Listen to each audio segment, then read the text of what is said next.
Good morning বন্ধুরা, কেমন আছো তোমরা সবাই? আজকে সকালটা শুরু হলো চা রুটি লাড্ডু দিয়ে। তো টাইগার দেখো কত খুশি।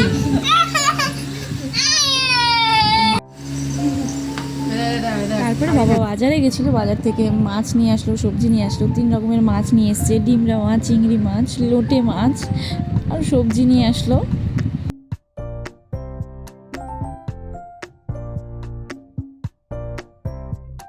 তারপরে দিদি এদিকে লুচি তরকারি করছিল, সকালের টিফিন খাওয়া হবে সকালে। তো ওদিকে টাইগার আবার টমেটো নিয়ে খেলা করছে।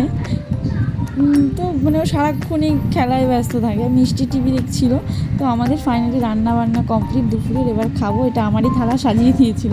এবার বাবা আম লিচু টিচু নিয়ে এসেছিলো, তো আমার আমটাই খেতে খুব ভালো লাগে, আমাকে কেটে দিয়েছিল আম পিস পিস করে।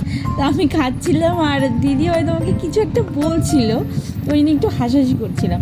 আম খাওয়াতে হলো। তারপরে আমার টক দই দিয়ে চিনি দিয়ে খেতে আমার খুব ভালো লাগে। তোমাদের ভালো লাগলে বলো, ভিডিওটা ভালো লাগলে লাইক কমেন্ট সাবস্ক্রাইব করে দেবো। টাটা।